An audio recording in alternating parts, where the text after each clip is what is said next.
The building of the nation. From pre-Celtic to Roman Britain. Prehistoric inhabitants of Britain. The earliest populations 6,000 years ago were farmers who cut down forests, grew cereals, and kept cattle, pigs, and sheep. From about 3000 BC, we have evidence of ritual sites like Stonehenge in southwest England. The Celts. The first invaders from northwest Germany were farmers, hunters, fishermen, and metal workers. They brought the Celtic language, built hill forts, and worshipped the natural elements with druids as their priests.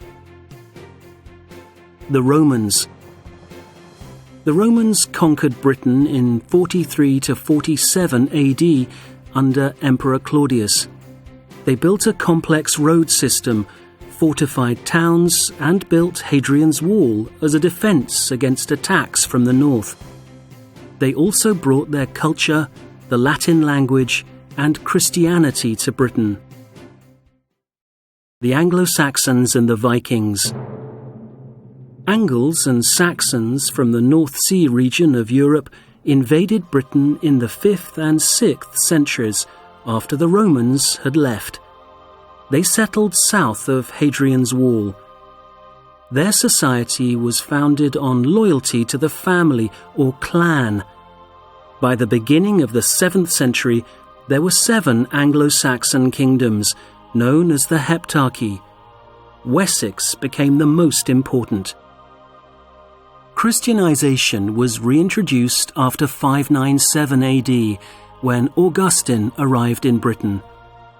The Cathedral of Canterbury was built in 602 AD, and Augustine became its first archbishop.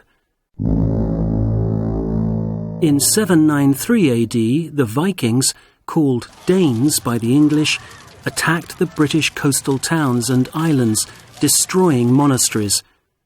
They settled in an area known as Danelaw. King Ethelred and his brother Alfred of Wessex stopped the Vikings' advance and created a new capital at Winchester. Alfred's grandson, Athelstan, established the idea of royal authority, law, and coinage. The last Anglo-Saxon king was Harold, who was defeated by the Normans at the famous Battle of Hastings in 1066. The Norman Conquest.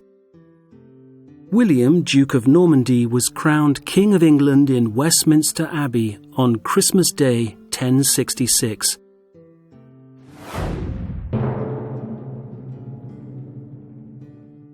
He introduced a feudal society based on the ownership of land and homage to the king.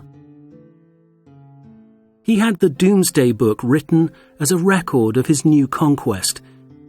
Anglo-Saxon nobles were replaced by French barons, and French became the official language of the court.